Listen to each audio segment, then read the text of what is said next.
Welcome back to RGR. It's going to be fun because it's kind of a payback game. I think every time you face the Broncos, the Chiefs fans get a little bit more eye open, and we're going to talk about that as well as the matchups and what we're going to go through. This is the game plan video. This is Dan Harms with me. How are you, man?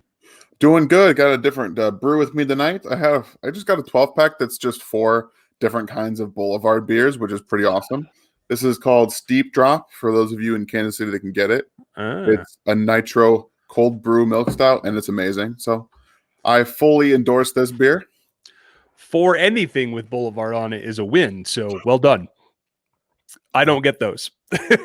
I get Tank 7. I was so happy to get Deep Flux, like my favorite style, and from Boulevard, I got to throw a party. So I did.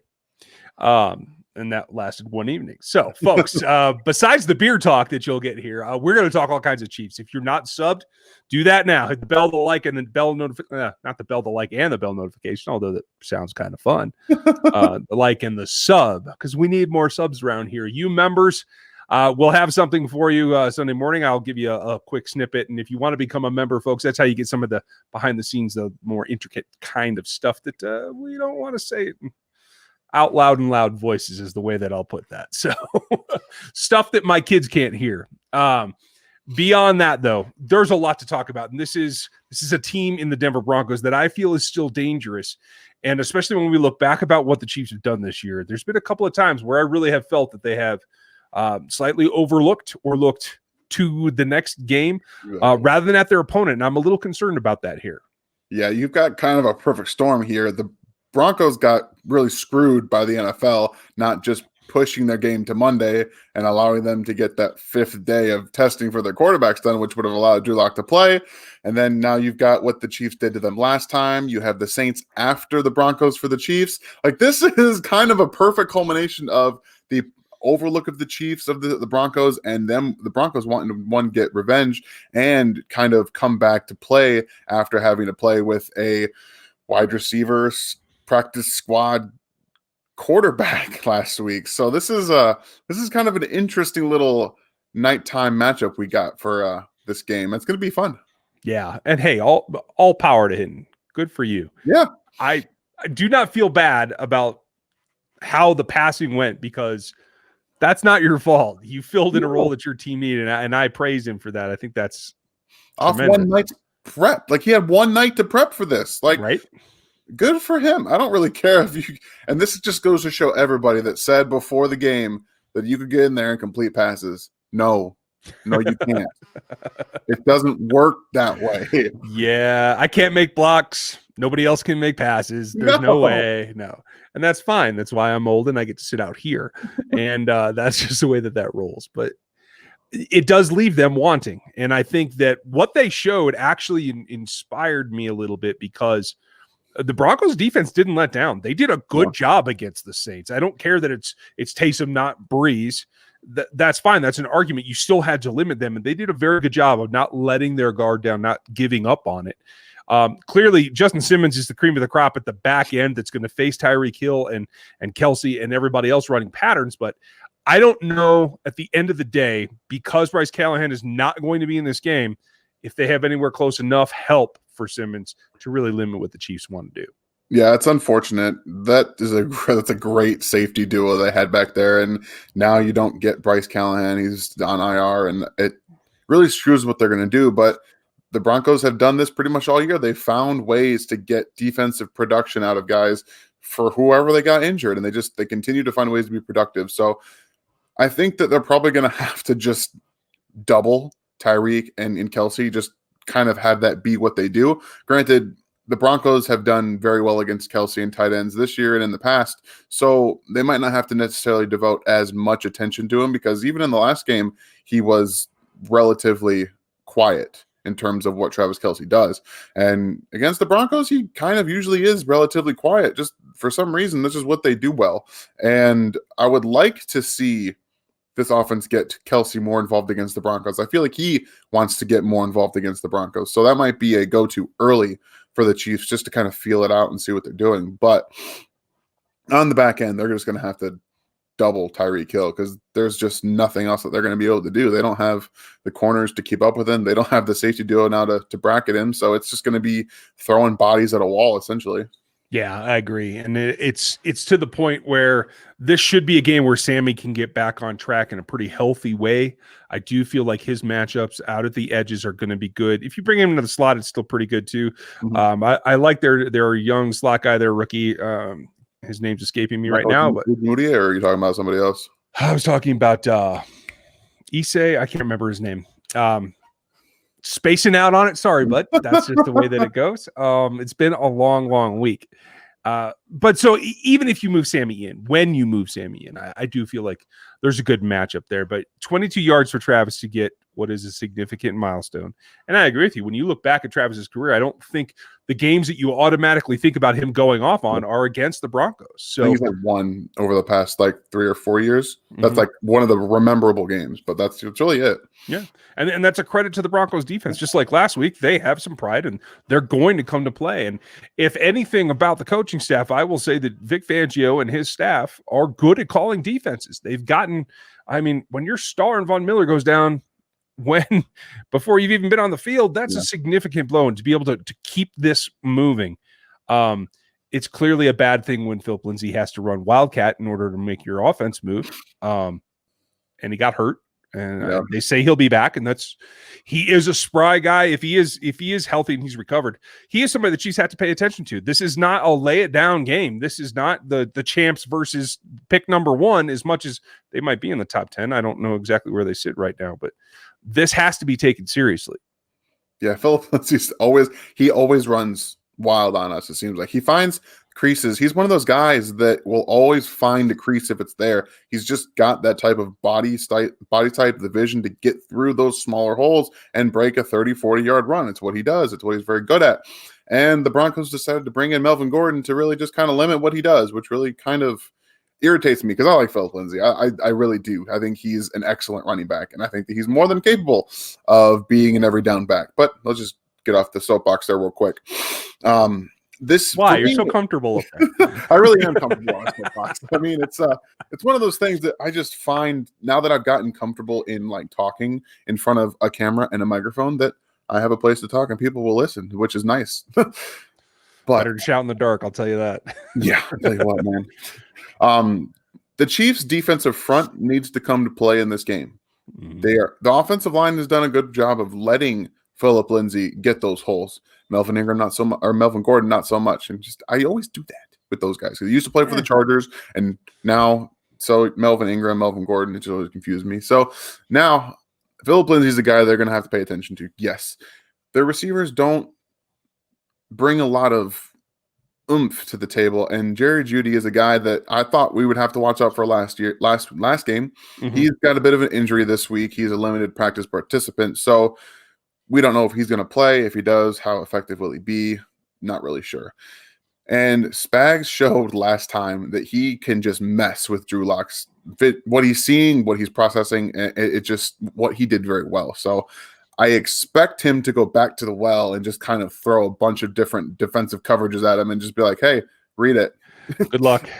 I like the way that you put that back to the well, because I agree with you completely. And you know, I said it this way on the show this week over at Locked On Chiefs.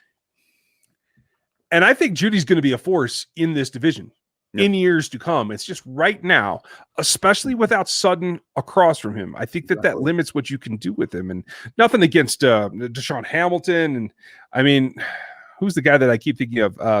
Hamler. I think Hamler's got a lot of potential too. I really liked him coming out. I wouldn't mind seeing him in the slot for the Chiefs too. But the big thing for me is they have to get the ball to Fant if they want to move the ball in the air. In my opinion, that's the spot. And so if you're going to defend Lindsay and you know you got to defend Fant, that tells me it's the base defense, and that means Willie Gay is on the field more.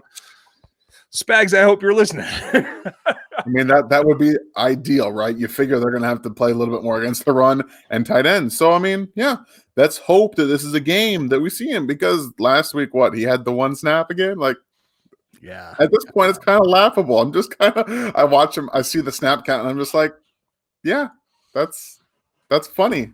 You want to just not play your best linebacker. Okay. I personally think Spags is just taunting me, but that's I okay. really, you know what? I think he's seeing reaction. I doubt he has like social media or anything like that, but I'm assuming he gets someone that feeds it to him, and he's just like laughing at everyone. He's just like, just wait for the playoffs.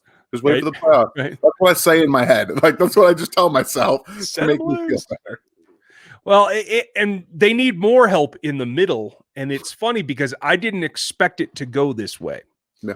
And that is LJ Snead talked this week about the fact that he has been practicing nickel since before the bye, and that's where they want him lining up now. And you take Fenton out of it, who I think has played some really good snaps for you. You get inconsistency out of Ward. Sometimes he makes great plays. Sometimes he gets burnt. I think it's a mistake personally, but if that's what they're going to go through, I'll tell you the thing that stands out to me. As long as they can get Juan Thornhill on the field, and they did play him for like 70% of the snaps last week, even if that falls off, as long as it's 50 plus, that allows Tyron to come down into the robber and do his thing.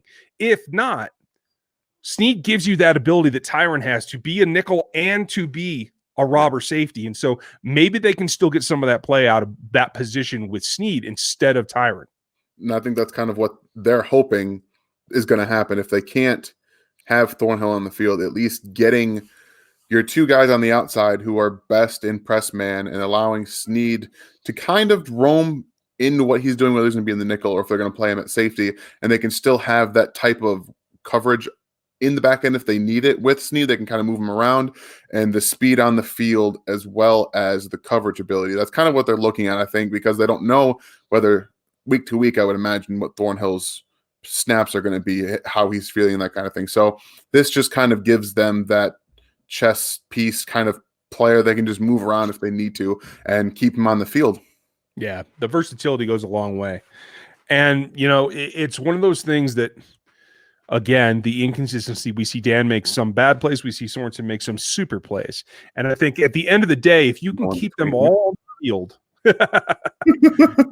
you can keep them all on the field, I think they're going to even themselves out enough to the point that the pluses are going to outweigh the minuses, particularly against this team.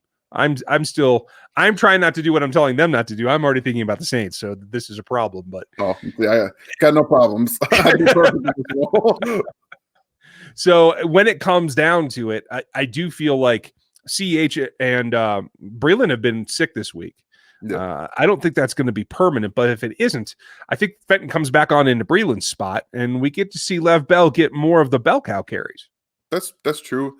Like you said, I expect them both to practice the rest of the week. If not, be game time decisions to be okay. But they both had full practices of the week, the day before today. Today is Thursday that we're recording this.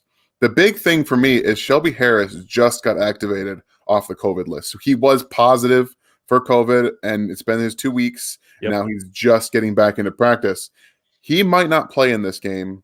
And even if he does, I would expect to see him on a type of pitch count, because for some guys, it's a little different. It's different for everybody when you're coming back. I feel like some bigger defensive linemen may have more physical problems coming back from something that is such a respiratory issue, and it kind of makes it hard for breathing. And for guys that are trying to take on double teams and that kind of thing, I would think, I don't know for firsthand, so don't quote me on this, I would just assume it have a little bit more impact on the way he plays, and so they might want to keep him not so active in this game.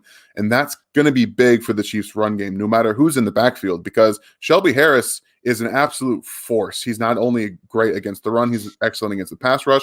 Against these interior offensive linemen of the Chiefs, he wrecks them every single time. And not seeing him on the opposite side, as much as I respect him and love him as a player, it would be good for the Chiefs' offensive line to get movement up front and to establish more of that run game that they have just left in the dust because Patrick Mahomes has been lighting everybody up. Yeah, and I think they're going to be goaded into that as well, because I think, again, with Simmons back there, you have to try and play more coverage. Yeah. If you can get other guys playing the threes and the fours and the six mans, play those coverages so that Simmons can roam a little bit, and that might give you your best chance at fighting back and taking away some passes. I don't think that's actually going to happen, but that's how you could do it. But you're right. We're not going to see a change on the offensive line. I don't think. I can cry for Kilgore all I want. Nobody's going to care.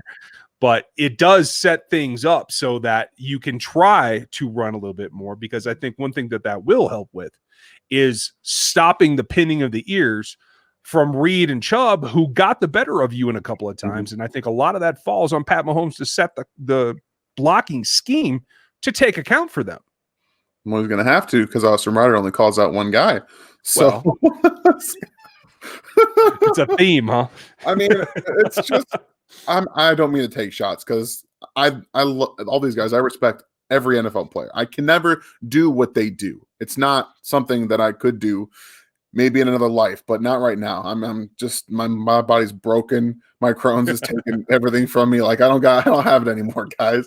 So as much as we poke fun at these guys, they're NFL players. They're going to go out there, and Andy Reid trusts these guys for a reason. He's got Austin Ryder as center for a reason. So at the end of the day, what it comes down to is they have to be able to start to improve.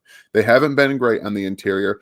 And even with guys like Rankin and Wisniewski maybe getting into the fold a little bit, I saw the Rankin practice fully this week. Mm-hmm. I know a lot of people are just like, yay, Rankin's going to come in and save the day. We don't really know what he is at this point. He played in 2.5 games, I think it was.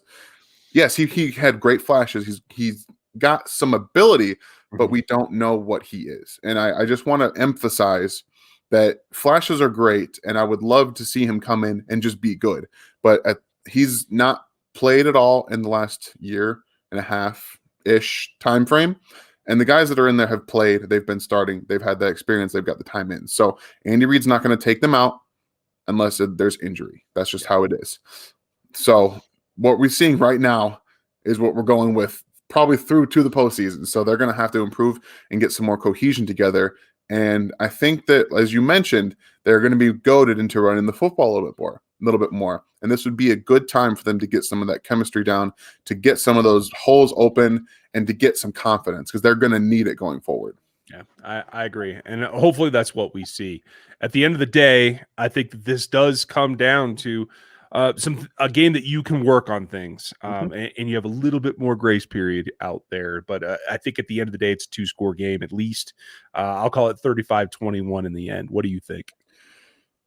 Man, I tell you what, I don't see them putting up 45 or throw 40 like they did last time. I just feel like they're going to do what they've been doing and kind of let off the gas. I would like to see 35 points, but I'm going to say more around 33. 33-21 is where I'm going with. I think that Drew Lock's going to get in the end of the game and not be so terrible that he hasn't scored, put up a little bit of garbage time points, just kind of what happens. Yeah, he'll probably have some family in the stands. I mean, I know they're going limited capacity, so good for him. I still think he has a long way to go, but I think he has the potential. So we're looking for a good game. We'd like to know what you guys think. Down in the comments, leave us your score prediction, how you think this is going to unravel. And if you're not subbed yet, click the like and the sub and the bell notification. You members will have another stream next week. We will have a post-game stream sometime really, really late. Yeah. I'll probably do that solo because Dan will be asleep. But I'll be there. All right. I'll be there Sunday night. All right. 2 a.m. Mountain Central. I mean, whatever it is. And we will have our normal Q&A on Monday night. So hope you guys have a great weekend. Enjoy this Red Friday as well as all weekend long. And we will talk to you after Sunday night. Thanks, Dan. Thank you. Thanks for watching this video from the team at RGR Football. Click these videos to see more and subscribe to RGR Football.